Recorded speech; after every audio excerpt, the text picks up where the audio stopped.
I wouldn't look forward to playing him. Miles Sanders is a little nicked up, but expected to play. Darren Sproles returning to this game has me nervous about playing Sanders. I think they both sort of play the same type of role. And when it comes to third down, Sanders has been enjoying all of the play with Sproles out. Now that he's back in the lineup, we'll have to see how they divvy up that third down role where Sanders has been so explosive. Man, tight ends. You've been playing Zach Ertz and you've been disappointed because he hasn't been getting you the touchdowns. That's been going to Dallas Goedert. So if you've been having to stream Dallas Goedert, you've been happy. If you drafted Zach Ertz highly as I did in some leagues, then you've been somewhat disappointed, even though he's been solid. But again, giving up that. Jackson is still officially listed as questionable according to the NFL injury report from 3 hours ago. Thank you, sir. So, as far as quarterbacks go, I do like Carson Wentz. He has now 11 straight games with a touchdown. That's tied for first with Russell Wilson. So, those of you who think that Wentz has been having a bad season, there you go. You're wrong. As far as Mitch Trubisky goes. There you go. You're wrong. As far as Mitch Trubisky goes, obviously, no secret. Philadelphia Eagles are giving up the most points to the wide receivers this season as far as fantasy goes. That's where you can beat them. It's not in the run game. It's in the pass game. Trubisky has been, let's say, less than stellar throwing the ball this season. All I can remember is the playoffs last year. Allen Robinson was torching Avonte Maddox on double moves all game long. We'll have to see if they pull that again. Robinson is underrated as a receiver and in fantasy this year. I said weeks ago you should be trading for him, and you should have because he's the target monster in Chicago, especially with Taylor Gabriel in and out. Your boy Miller has been in and out. So Robinson's been the consistent factor there. Trey Burton, another weapon. I mean, Chicago, say what you will about their offense. Deshaun Jackson from Rappaport. It says he's pushing to play, but they don't know if he will because he's still in pain. But Peterson says optimistic. He thinks he will play, but it'll be limited snaps. Here's what I'll say. The Eagles have a bye next week, and I would prefer for Jackson to sit this game, enjoy rest on the bye. I think the Eagles can get by at home against this, struggling Chicago offense without Deshaun Jackson. To be honest, I think that Wentz has been efficient. If you get pressure after him, he makes mistakes. Easy. Exactly. So I would personally like to see Jackson sit this one out and truly get healthy for the playoff run that we're going to need him for. We've got nothing but divisional games. What'd you just say? The playoff run that the Eagles are going to need him for. Listen, we're right there with Dallas. I know. I just had to give you credit. Hopefully when Danny Dimes drops a few on Dallas Monday night and evens that score up, Philadelphia can pull ahead in the division. Healthy for that game, too. I know we had that back and forth about the record, but as far as the NFC East goes, Philadelphia is still right there. So, yes, if Philadelphia was in the NFC North, this would be an entirely different conversation. But as far as who wins, as far as who covers, as far as who I like, as we talked about, I think Chicago continues to struggle. Allen Robinson's going to get his for sure. He might even get 100 yards in this game, but I don't think Chicago is going to score more than 10 points. I think Philadelphia is going to utilize all the weapons between Ertz, Goddard, Jeffrey. Hopefully Jackson, sits, as I said, and Aguilar can get it done again. But I like the Eagles in this game. How do you guys feel about the 4-point spread in Philadelphia's favor?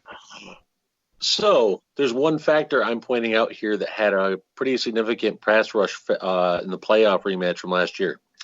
Timmy Jernigan is active, folks. He made Mitch's life a nightmare last year in that game. He's back again this year.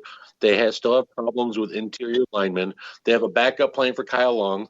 Whitehair and Daniels switched positions earlier at the year, which they never should have switched them because they were top 10 at both of their positions. And so they're still off cue with that whole thing. You put in Timmy Jernigan and Fletcher Cox, they're going to annihilate that interior line. Mitch, you better start digging yourself 6 feet under because the Eagles are going to win. They cover the spread, and Jordan Howard's not going 1, not 2, but 3 tutties in that game. Woo! Love it. Revenge game. Jay? I got the Eagles covering and then some 31-21. If you want to have a get-right game for your defense, you want to play Mitch Trubisky in this offense, and it's just what the Eagles ordered up for get themselves back on track, playing the Bears and Mitch Trubisky this week. So, yeah, 31-21 Eagles. Now, I will throw this out there. Can we rename this? Can we rename him Mitch Turdbisky on the show, please? Oh, please, dude. I love it. No. I approve. It's 2 versus 1. He's gonna prove the producer, and he's gonna mute us both, and there'll be no show. Now, it pains me to say it, but those of you in IDP leagues, as I said, rookie Andre Dillard making the start today versus Khalil Mack. So those of you looking for an IDP to play, if Khalil Mack is available somehow, some way, go ahead and pick him up and play him with confidence. Moving into the next game with no line, oddly enough, I think it has a lot to do with the health status of Patrick Mahomes. He's out. It just got listed. All right. We must have an updated line then. I think it might swing the Vikings maybe by like 1 or 2, but still. Yes, I am seeing a line. He's out. Vikings. It just came across when we were talking Bears, Eagles. Vikings by 4 as the visitor.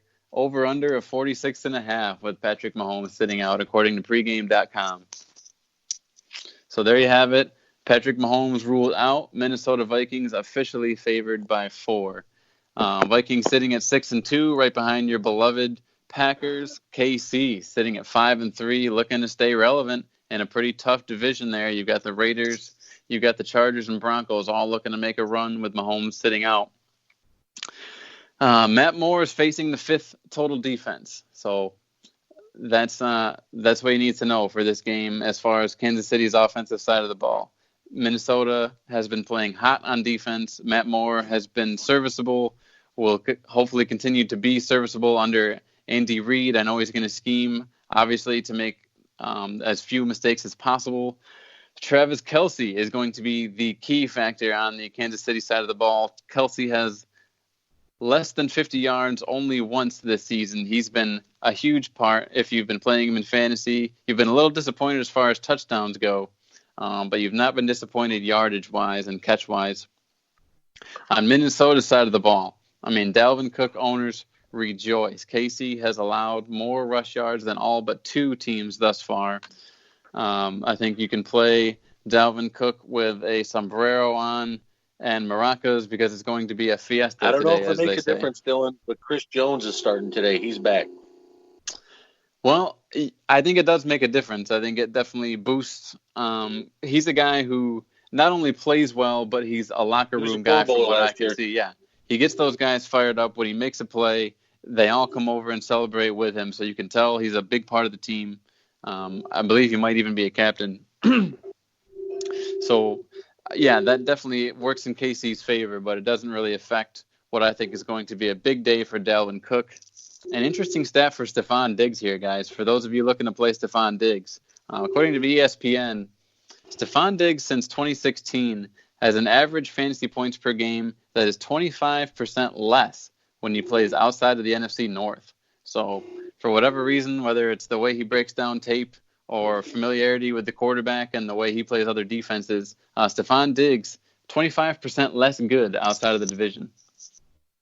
And I say that because you have Adam Thielen entering this game as a game-time decision with a hamstring injury.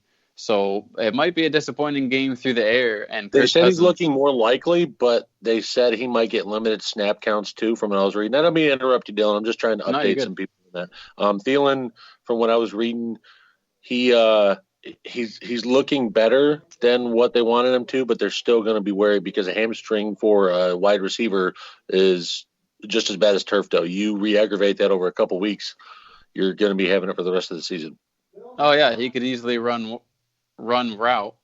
That is tough to say. He could easily run one route, tweak that hamstring. What Bailey's Irish cream you got in that coffee, sir? And be done for the rest of the game.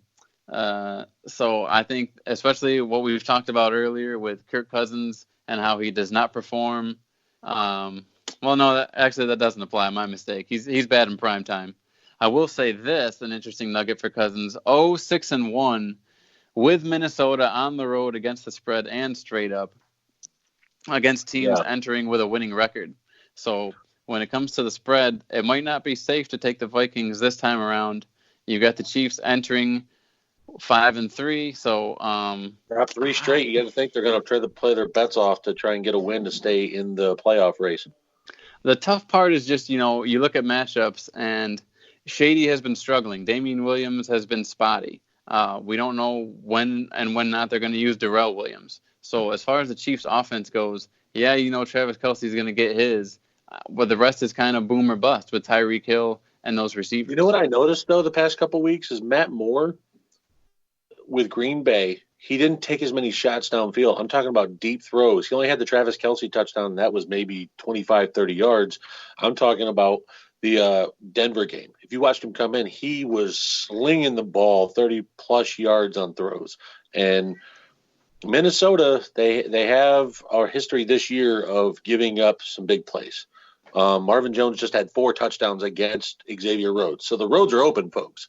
I think. See what you did there. Hey-o. And plus, don't be there's a sleeper I want to mention. Josh Doxson got reactivated from IR, and he might be a sleeper because he has former rapport with Kirk Cousins this week. Listen, because Dillon and Diggs are going to take the attention. So's Rudolph. So's Cook. Who's the one guy they're going to leave on CB4? Doxson. Listen, I've never heard something that got me so excited and made me throw up in my mouth at the same time. When Josh Doxson came out of TCU, I was a big fan, don't get me wrong. But he has done absolutely diddly squat since entering the league. One of those where I thought I called it and I didn't. So we'll have to see with Doxson. I think that is pretty sneaky, like you said. If Diggs doesn't step up, if Thielen is out, that's very sneaky. Just as a sneaky. sleeper flex, folks. I'm not mentioning it as like a starter. I'm just maybe sneak him in there if Thielen can't go last second. If he has a big game, I'm blowing up your Twitter. Trust me. There's going to be ats. There's going to be GIFs. You better believe it. But as far as covering goes, this is one of those games where the eyeball test and everything you know about Matt Moore playing and how dynamic this Vikings offense can be, I think the casual fan says, Vikings are going to whoop them. But if you look at the analytics, if you look at the possibility of Thielen being out, this is going to be closer than you think. I don't like Minnesota to cover 4 points. I do like them to win, however. Dalvin Cook's going to get fed a lot, and he's going to be successful. That's all I'm saying. So, the Chiefs, I think, will cover the spread. I think they'll get the 4.5 plus points. I think they win not because of Matt Moore, not because of defense, because of Andy Reid. We saw how he can pre-plan a game and try and keep up with Aaron Rodgers last week with Matt Moore at quarterback. Now you have a lesser QB in Kirk Cousins coming from a dome to outdoors. Like you just said, they're 0-6-1 against the spread. I'm telling you, old Kirky can't handle the cold weather. He couldn't in Washington. He won't be able to handle it in Kansas City. Kansas City wins it by 5. Oh, KC by 5. Jay, what's your pick? It's my upset of the week. It took Aaron Rodgers being miraculous and throwing at physically impossible arm angles falling to the ground that they no, I'm not gonna do it. That they do it. Nope, do it. I'm not doing it. That they even praised him about and compared him to another young quarterback, which is asinine. That's what I'm going to say about that. Yeah, but a guy in for 3 years. Has a little bit of Aaron Rodgers in him. Matt Moore will do just fine. It literally took Aaron Rodgers being amazing to beat the Chiefs last week. This is a primetime game. I'm sorry, Kirk Cousins on his hottest day can't even touch Aaron Rodgers' jockstrap. I thought this was a primetime game. No, it's not a primetime. It's at 1, I thought. No.